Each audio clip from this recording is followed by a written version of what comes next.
비밀 경찰에 체포된 두 자매가 있었습니다.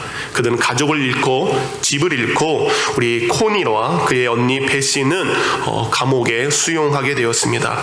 라벤스부르크라는 여자들만 있는 감옥에 그곳에 수용이 되었습니다. 수용소에 있으면서 그 언니 베시는 고통 속에서 그곳에서 생을 마감하게 됩니다.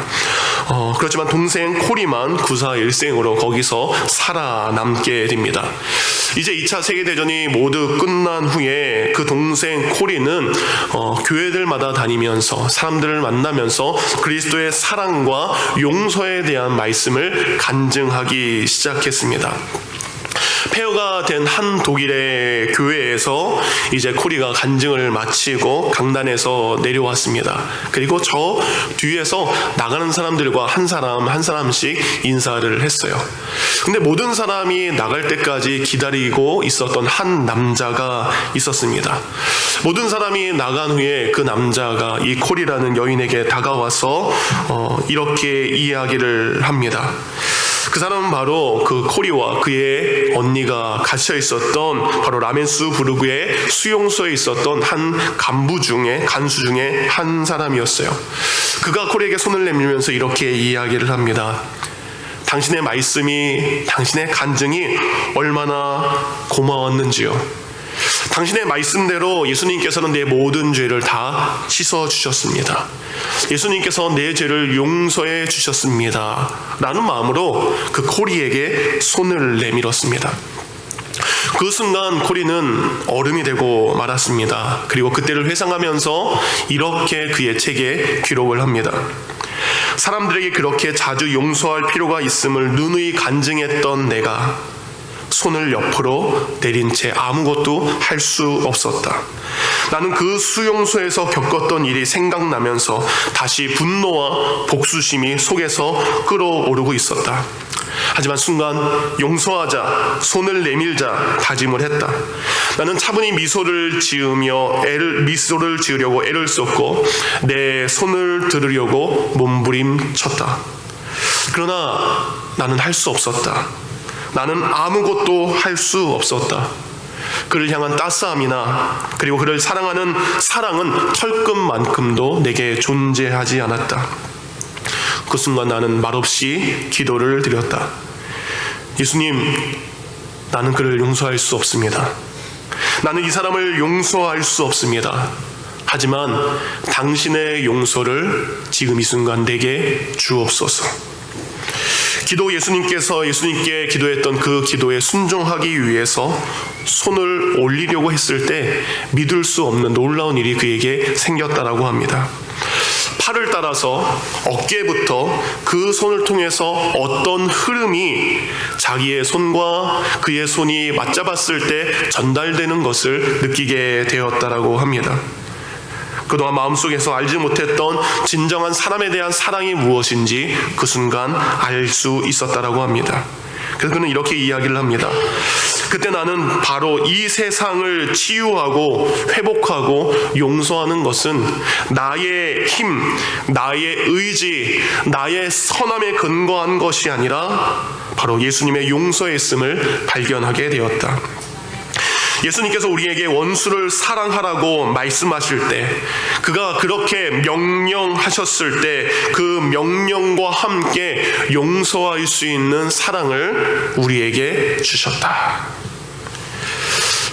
많은 의학자들이 다양한 통계를 내고 있습니다. 사람에게 많은 질병이 찾아오는데 사람에게 찾아오는 그 수많은 마음의 질병은 누군가를 용서하지 못하는 것 때문에 발생할 수 있다라는 통계를 냅니다.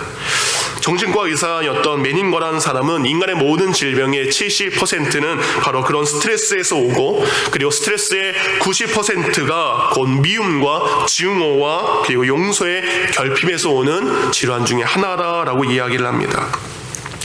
누군가를 미워하는 것, 누군가를 증오하는 것, 그리고 누군가를 용서하지 못하는 것, 그것이 우리의 몸을 해해서 고혈압과 심장병과 여러 가지 뇌졸중과 치매와 우울증 등의 원인이 된다라는 논문을 발표하기도 했습니다. 누군가를 용서하지 못했을 때, 내 마음이 미움이 가득 찼을 때 우리의 몸은 아프게 되죠. 근데 반대로입니다. 우리가 누군가를 용서를 하게 된다면 하나님께서는 우리에게 놀라운 선물을 주십니다. 그것은 마음의 평안입니다. 그리고 그 마음의 평안과 함께 하나님은 우리에게 건강할 수 있도록 그렇게 우리를 창조하셨습니다. 우리가 누군가를 미워할 때 우리의 마음은, 그리고 우리의 몸은 아파지지만 우리가 누군가를 용서하고 이해한다면 하나님께서는 우리의 몸과 마음을 건강하게 하시는 거죠. 그래서 어떤 분이 이런 이야기를 했습니다. 용서가 과거를 해결하지 못하지만 미래는 해결해 줄 수 있다.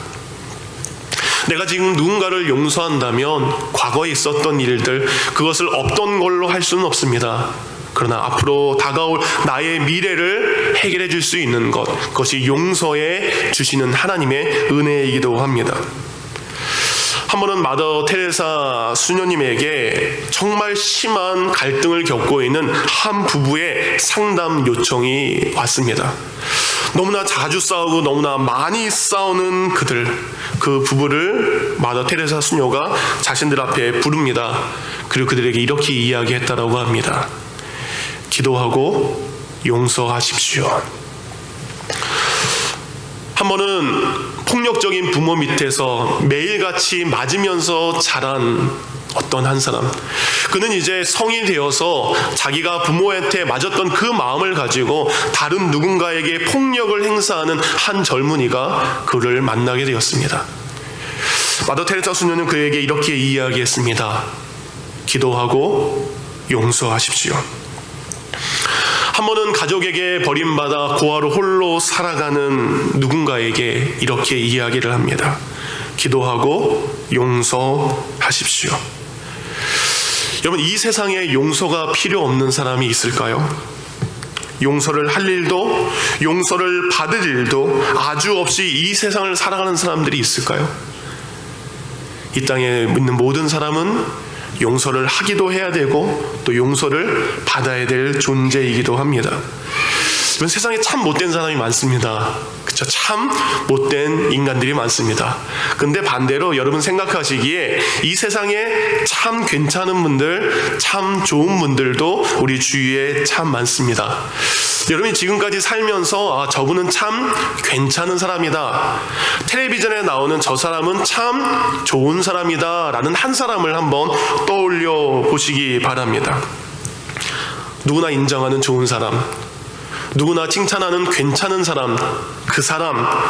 그렇지만 여러분, 그 사람이 좋은 사람이고 그 사람이 괜찮은 사람이지만 그 사람은 완벽한 사람은 아닙니다. 아무리 괜찮고 아무리 좋은 사람이라 할지라도 그 사람도 용서받아야 될 많은 사람 중에 한 사람이라는 거죠.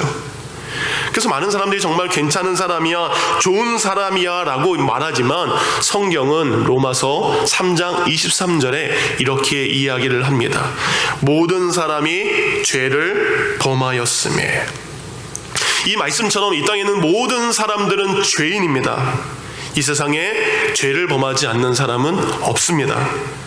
바꿔 말한다면, 그래서 이 세상에 용서가 필요 없는 사람은 단 한 사람도 없다라는 겁니다. 우리는 다 용서받아야 될 죄인입니다. 용서가 필요 없는 사람이 한 사람도 없다라는 것은 여러분 옆에 있는 그 사람, 여러분이 오늘 만나는 그 사람, 그 모든 사람이 실수할 수 있고 잘못할 수 있고 누군가를 아프게 하면서 살아가게 된다는 거죠. 그래서 우리는 그 죄로 인해서 하나님의 영광을 가리기도 합니다. 여러분, 옆에 분을 한번 보시기 바랍니다. 옆에 분을 한번 보시기 바랍니다. 여러분 눈에 보이시는 그분이 누구십니까? 죄인입니다. 죄인이십니다. 이쪽을 보아도 죄인이요, 저쪽을 보아도 죄인이요, 이쪽을 보아도 죄인이요. 그렇죠? 근데 여러분 자신을 한번 보시기 바랍니다. 우리가 우리 자신을 어떻게 볼 수 있죠? 이렇게 해서 볼 수는 없죠. 옆 사람을 봐도 죄인이요, 이 사람도 바로 죄인입니다. 우리가 다 이곳에 있는 우리 모두가 죄를 범하는 사람이기 때문에 이 사람도 용서가 필요한 사람이요, 이 사람도 용서가 필요한 사람이요, 나도 용서가 필요한 사람입니다. 근데 우리는 그렇지 못하는 것 같아요. 내가 그래도 너보다는 나아. 그래도 내가 너보다는 거룩해. 이런 마음으로 싸우고 다투고 용서하지 못할 때가 우리가 참 너무나 많은 것 같습니다. 그래서 용서의 시작은 바로 나 자신을 아는 것부터 시작이 됩니다. 우린 누군가를 향해서 항상 이야기합니다. 누군가를 향해서 나는 너보다는 괜찮은 사람이야. 나는 당신 같은 그런 죄를 범하지는 않았어. 나는 당신같이 그런 실수를 하지는 않았어. 근데 너는 왜 나에게 이렇게 잘못하니? 나는 너에게 그렇게까지 실수하지 않았고 나는 너에게 그렇게까지 잘못하지 않았는데 너는 왜 나에게 이러니? 그러니까 우리는 나는 괜찮고 너는 늘 잘못된 사람. 그러니까 우리는 그런 생각으로 가득 차 있다 보니까 좀처럼 누군가의 잘못을 이해하고 용서하지 못하게 됩니다.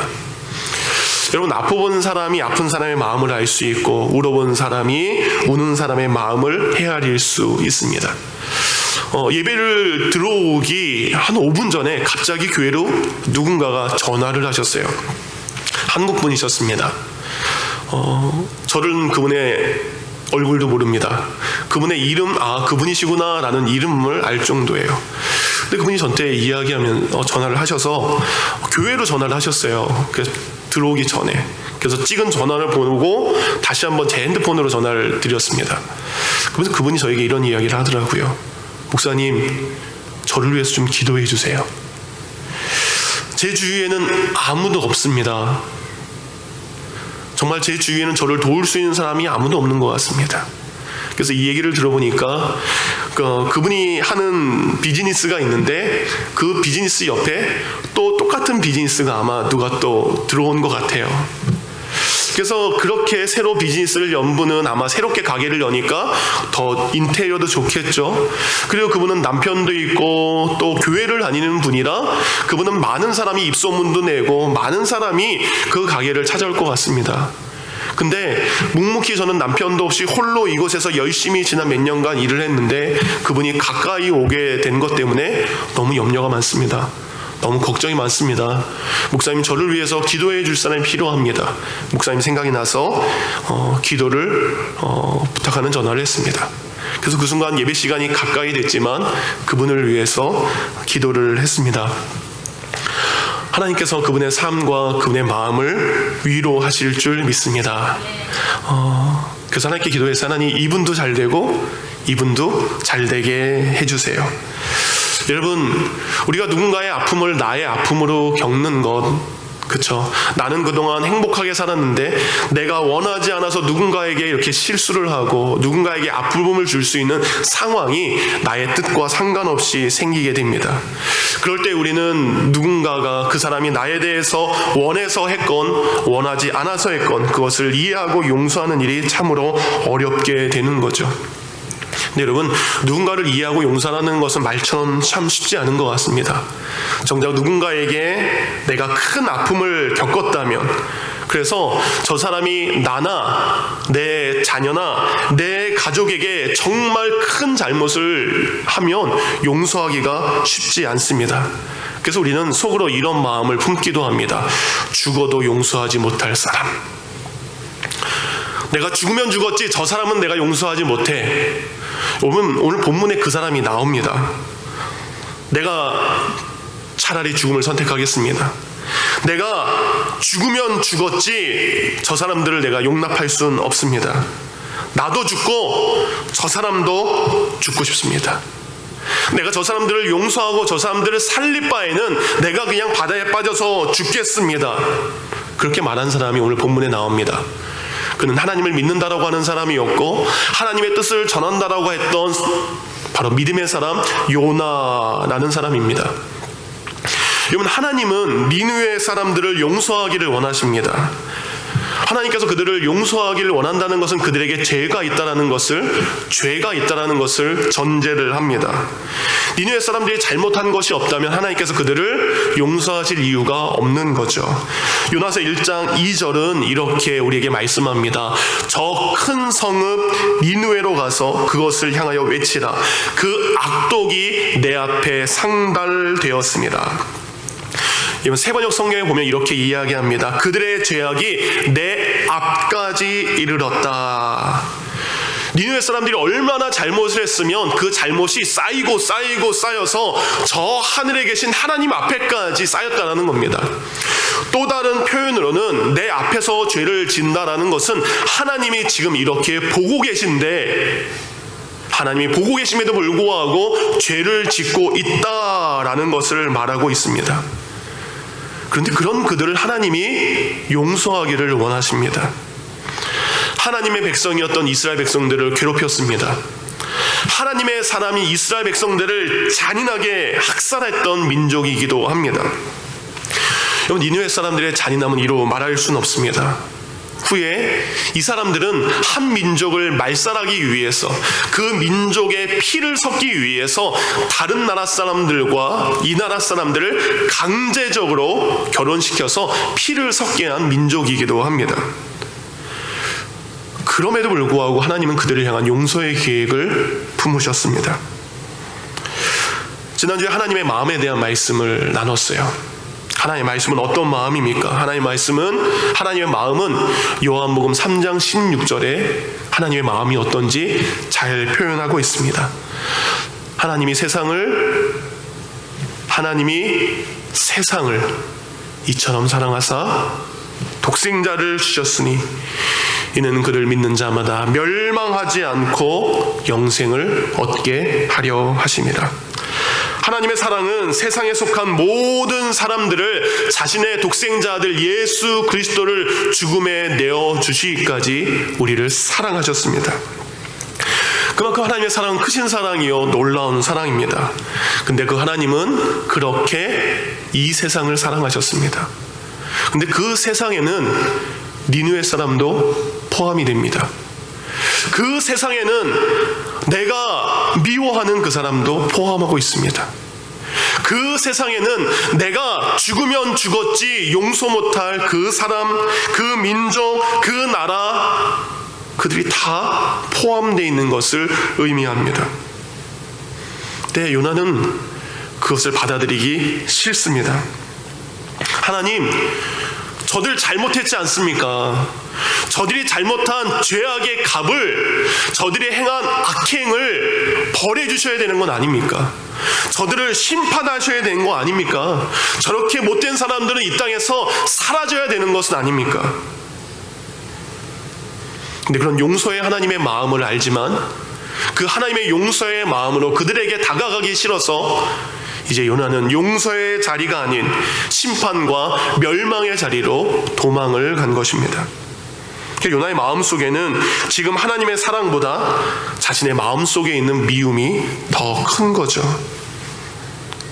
근데 여러분, 요나의 마음이나 우리의 마음이나 이렇게 죽어도 용서 못한다라는 아픈 마음이 있을 때가 존재를 합니다. 그래서 요나는 정말 용서하기가 싫어서 하나님의 얼굴을 피해 배를 탑니다. 그리고 배 가장 밑 깊은 곳에 들어가 그곳에서 깊은 잠에 빠지게 되죠. 그의 마음이 완악하고 그의 마음이 건강하지 못하니까 그는 이제 육적으로 잠든 것뿐만 아니라 영적으로 잠들어 있습니다. 하나님은 이제 잠들어 있는 요나를 큰 폭풍을 일으켜 깨우게 되죠. 잠에서 깨어난 요나는 처음에 왜 이런 일들이 생긴지 모릅니다. 왜 자신 때문에 이 일이 생겼는지 처음에는 모르게 되죠. 그래서 그들이 누구 때문에 이런 일이 생겼는지 우리가 한번 알아보자 해서 제비뽑기를 합니다. 그리고 제비뽑기의 결과로 이 폭풍이 자신 때문에 왔다라는 것을 깨닫게 됩니다. 근데 이 폭풍의 이유가 그렇게 요나 때문에 왔다라는 것을 알지만 요나는 그 상황에서, 그리고 배에 탄 사람들은 그것을 어떻게 해야 될지 알지 못하는 상황이 되었습니다. 이렇게 묻는 거죠, 요나에게. 우리가 당신을 어떻게 해야 됩니까? 그래서 요나는 이야기하죠. 나를 바다에 던지시기 바랍니다.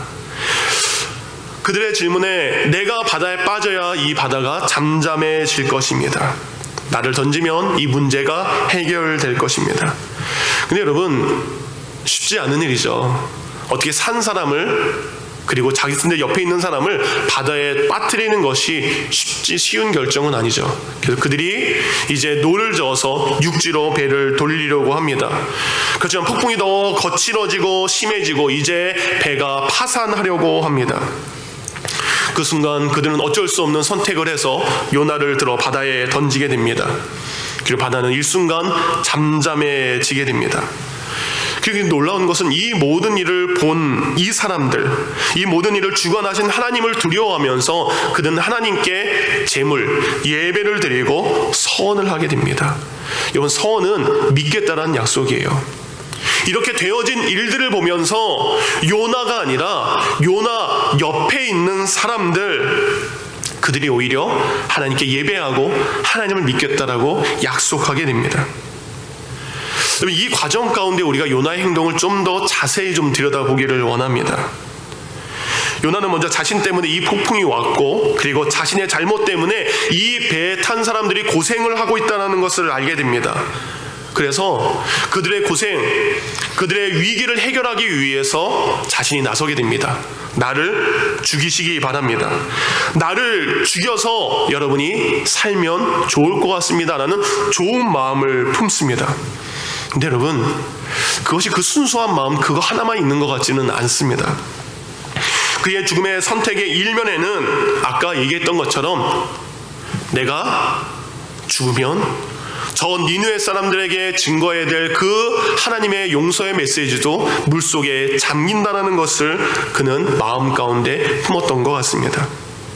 내가 배에 탄 사람들을 위해서는 죽을 수 있지만 내가 저 원수를 위해서는 내가 아무것도 하고 싶지 않습니다. 왜 그것을 알 수 있느냐? 여러분, 요나는 지금 계속 하나님 앞에 침묵하고 있습니다. 요나가 정말 하나님 나를 죽이시고 이 사람들을 살려주세요 라는 기도를 하지 않습니다. 절대절명의 순간 요나는 하나님을 찾지도 않고 있습니다. 하나님께 기도하지 않고 있습니다. 여러분, 오히려 놀라운 것은 지금 여호와 하나님의 이름을 찾는 것은 오늘 본문에 보니까 14절입니다. 여호와여 구하고 구하오니 라고 되어 있습니다. 그리고 그들이 또 이렇게 이야기합니다. 여호와여 주의 뜻대로 행하옵소서. 요나를 바다에 던지는 그들의 선택, 그들은 그 선택이 마음이 아픕니다. 하나님, 우리가 어쩔 수 없는 선택을 합니다. 이 사람을 바다에 던지는 우리의 잘못을 용서하십시오. 하나님 주의 뜻대로 이루어지기를 원합니다. 오히려 요나가 기도하는 것이 아니라 요나 곁에 있는 사람들이 지금 기도하고 있습니다. 그런데 정작 하나님의 사람이라고 했던 요나는 입을 꼭 다물고 있습니다. 하나님께서 폭풍을 일으킨 이 배의 사람들은 입을 열어서 기도하고 있지만 정작 기도했던 사람, 정작 하나님의 뜻을 알고 있는 요나는 아무것도 하고 있지 않습니다. 여러분, 때로는 믿음을 가진다라고 하는 우리가 저 세상 사람들보다 더 못한 행동을 할 때가 참 많은 것 같습니다. 여러분, 세상 사람들은 그들이 믿는 주 있습니다. 술주자. 술 한 잔을 따르고 술 한 잔을 받고 술 한 잔을 마시면서 세상 사람들 용서하는 것을 참 보게 됩니다. 그래, 괜찮아. 그들은 술에 취해서 누군가를 용서하기도 합니다. 술에 취해서 기분 좋게 그 사람들과 어울리기도 합니다. 그런데 정작 우리는 교회를 다닌다라고 하는 우리가, 예수님을 믿는다라는 하는 우리가 저 세상 사람들보다 누군가를 더 용서하지 못하는 모습을 더 많이, 더 자주 볼 때가 많습니다. 요나는 니느웨를 구원하고자 하는 하나님의 뜻도 알고 마음도 알지만 여전히 죽어도 순종하지 못하겠다는 마음으로 고집을 부리고 있습니다. 하나님의 마음을 이해할 수 없습니다. 하나님의 뜻을 자신의 마음으로 받아들일 수 없습니다. 그러게 그는 입을 굳게 다물고 바다에 빠지게 됩니다. 그는 자신의 뜻대로 죽음을 선택한 것 같습니다.